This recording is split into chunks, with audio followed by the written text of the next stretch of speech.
Welcome back to IISc computer education YouTube channel. मैं अथर आज आपके लिए लेकर आया हूँ माइक्रोसॉफ्ट वर्ड चैप्टर 3। आज हम डिस्कस करेंगे स्टाइल फॉर्मेटिंग के बारे में। तो पहुँचते हैं कंप्यूटर स्क्रीन पर। अभी तक हमने ये जाना कि किस तरह से हमें फॉन्ट पे फॉर्मेटिंग लगानी है, किस तरह हमें पैराग्राफ पे फॉर्मेटिंग लगानी है। जिन लोगों ने अभी तक हमारी पिछली वीडियो नहीं देखी है वो नीचे डिस्क्रिप्शन में लिंक दिया हुआ है, वहाँ से जाकर देख सकते हैं। अब हम बात करेंगे स्टाइल फॉर्मेटिंग के बारे में। स्टाइल के लिए आपको यहाँ साइड में क्लिक करना है। आप नीचे देखेंगे तो यहाँ पर न्यू स्टाइल बटन आपको मिलेगा, इस पर आपको क्लिक करना है। यहाँ एक आपका डायलॉग बॉक्स खुल के आ जाएगा। यहाँ आप अपने नाम से कोई भी स्टाइल बना सकते हैं, यानी अपनी मर्जी से आप फॉन्ट का टाइप, फॉन्ट का size, bold, italic, underline, font colour या कुछ अदर फॉर्मेटिंग्स इस पर लगा सकते हैं। यानी आप अगर कोई फॉर्मेटिंग अपने हिसाब से बनाना चाहते हैं, कोई स्टाइल अपने हिसाब से बनाना चाहते हैं, तो आप उसको अपना नाम भी दे सकते हैं। यहाँ पर नेम के अंदर आप अपना कोई भी नाम टाइप कर देंगे। इस तरह से आपको एक नेम टाइप करना है। यहाँ से अगर आप कैलिबरी फॉर्मेटिंग की जगह इम्पैक्ट फॉर्मेटिंग लेना चाहें, साइज 11 की जगह आप 12 करना चाहें, कलर आप इस पर रेड लगाना चाहें, या फॉर्मेट से जाकर फॉन्ट पैराग्राफ फॉर्मेटिंग, मान लीजिए यहाँ पर आपने फॉन्ट पे गए, फॉन्ट से जाकर इस पर शेडो लगा दी, या और भी कोई इफेक्ट, इतने सारे ये सब इफेक्ट मैं आपको पहले पिछली वीडियो में क्लियर करा चुका हूँ, यहाँ से लगा सकते हैं इसको। इसी तरह अगर पैराग्राफ पे भी कोई फॉर्मेटिंग लगानी है तो उसके लिए यहाँ पैराग्राफ पे जाना है। यहाँ से जैसे ये अलाइनमेंट है, लेफ्ट की जगह आप इसको जस्टिफाई करना चाहते हैं, या इंडेंटेशन लेफ्ट राइट ये करना चाहते हैं, या नीचे दे रखा है आपको paragraph before and after spacing, ये सब मैं पिछली वीडियो में आपको बता चुका हूँ। तो ये सब सेटिंग हम साथ साथ कर सकते हैं। ये एक हमने क्या करा, एक नया स्टाइल क्रिएट कर लिया। यहाँ से सिर्फ आपको ओके करना है। जैसे ही आप ओके कराएंगे तो आपका ये स्टाइल यहाँ पर दिखाई देने लगेगा अमित के नाम से, यानी कि जो नाम आपने वहां दिया था स्टाइल को, वो यहाँ शो करने लगेगा। अब अगर हम यहाँ कुछ टाइप करते हैं,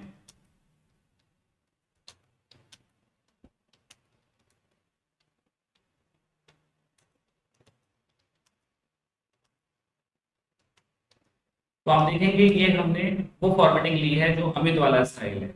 अगर हम चाहते हैं कि फॉर्मेटिंग हमें नहीं चाहिए, बिल्कुल हमें एक सिंपल फॉर्मेटिंग चाहिए, तो हम यहाँ नॉर्मल कर देंगे। नॉर्मल करने के बाद आप देखेंगे तो यहाँ पर ये सब कुछ नॉर्मल फॉन्ट स्टाइल आ जाएगा।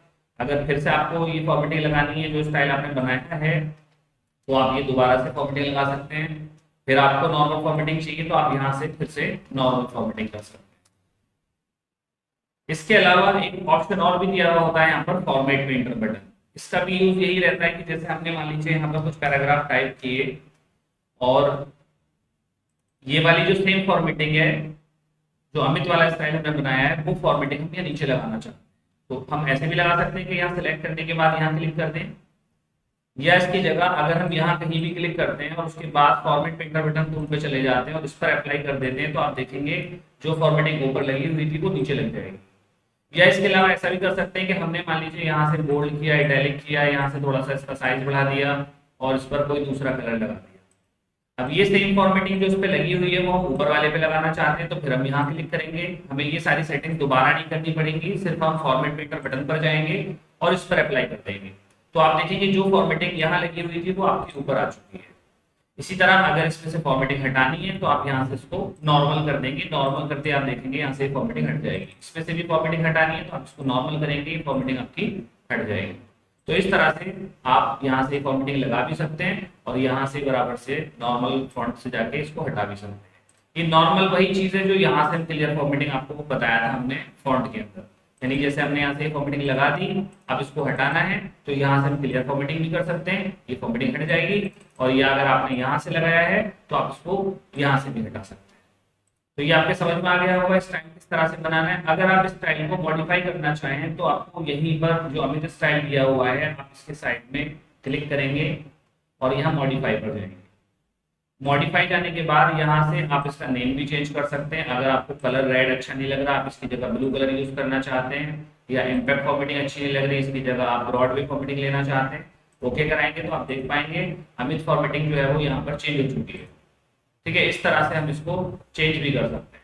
या अगर हमें इसको डिलीट करना हो तो यही नीचे इसके अंदर ऑप्शन होता है डिलीट अमित, इस पर क्लिक करेंगे, आप देखेंगे यहाँ से यस करते ही यहाँ से रिमूव हो जाएगा। जो हमने स्टाइल बनाया था वो अब आपको कहीं भी लिस्ट के अंदर यहाँ भी दिखाई नहीं देगा और यहाँ ऊपर भी दिखाई नहीं देगा। इसके बराबर में आपके ये दो बटन है, find and replace button. Find means होता है कोई चीज सर्च करना, हम इस डॉक्यूमेंट में कुछ सर्च करना चाहते हैं तो उसके लिए हमें फाइंड बटन पर क्लिक करना होता है। इसके बाद ये पूछेगा आपसे फाइंड गॉड, आप क्या ढूंढना चाहते हो। तो यहाँ पर मान लीजिए मैंने लिखा इसके अंदर डॉक्यूमेंट, मैं डॉक्यूमेंट ढूंढना चाहता हूँ कि यहाँ डॉक्यूमेंट कहाँ कहाँ लिखा हुआ है। जैसे ही मैं फाइंड नेक्स्ट बटन पे क्लिक करूंगा आप देखेंगे वो सर्चिंग में यहाँ पर सिलेक्शन अपने आप दिखा देगा कि यहाँ ये डॉक्यूमेंट लिखा हुआ है।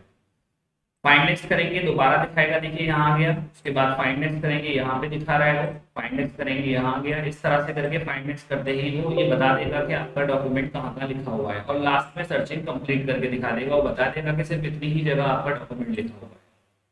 अगर हम डॉक्यूमेंट की जगह कुछ और नाम करना चाहते हैं तो उसके लिए यहाँ पर एक रिप्लेस बटन दिया हुआ है।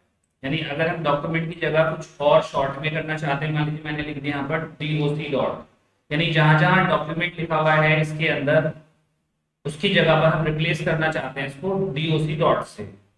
रिप्लेस ऑल करने पर आप देखेंगे 6 रिप्लेसमेंट दिखा रहा है यहाँ पर। 6 रिप्लेसमेंट यानी कि 6 जगह आपका रिप्लेस हो चुका है। जहां पर आपका डॉक्यूमेंट लिखा हुआ था वहां आपका DOC डॉट हो चुका है।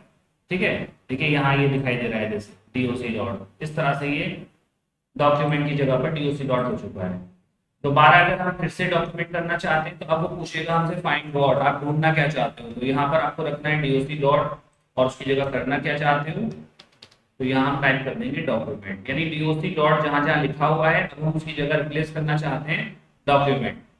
रिप्लेस ऑल करेंगे, ओके कराएंगे, आप देखेंगे दोबारा से यहाँ पर आपका डॉक्यूमेंट लिखा हुआ आ जाएगा। देखिए आ गया सब जगह पर जहां जहां आपका DOC डॉट हो गया था वहां डॉक्यूमेंट लिखा हुआ है। तो ये आपके क्लियर हो चुके हैं।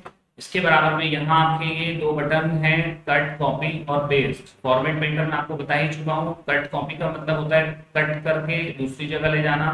देखिए यहाँ मैंने इसको सिलेक्ट किया और इसको यहाँ से कट किया, जैसे ही मैं कट कर रहा हूँ वहां से गायब हो गया पैराग्राफ। ऐसे समझ में नहीं आएगा, देखिए इसका आप कलर लगा दीजिए जब आपको दिखाई देगा सही से। इसको सिलेक्ट करके जैसे हम कट करेंगे तो जो सिलेक्टेड पैराग्राफ रेड कलर में आपको दिखाई दे रहा है वो वहां से मूव हो जाएगा। आपने नीचे कर्सर रखा और यहाँ से इसको पेस्ट करा दिया तो आप देख पाएंगे वो पैराग्राफ वहां से मूव होकर नीचे आ गया। एक होता है आपका कॉपी पेस्ट, आपने इसको सिलेक्ट किया, यहाँ से कॉपी कराया और कर्सर नीचे लाने के बाद में इसको पेस्ट करा दिया, तो ये एज इट इज कॉपी वहां भी रहेगी और एक कॉपी आपकी नीचे आ जाएगी। यानी कॉपी पेस्ट में वो वहां भी रहेगा और एक कॉपी दूसरी बन के आ जाएगी, और कट पेस्ट में वो वहां से मूव होकर दूसरी जगह पेस्ट हो जाता है। यहाँ तक आपने देखा कि किस तरह से हमने होम रिबन से रिलेटेड सारे फंक्शन आपको क्लियर कराए। इसके बाद जो नेक्स्ट वीडियो हमारी आएगी उसके अंदर हम इंसर्ट रिबन से रिलेटेड जो भी फंक्शंस हैं वो आपको क्लियर कराएंगे।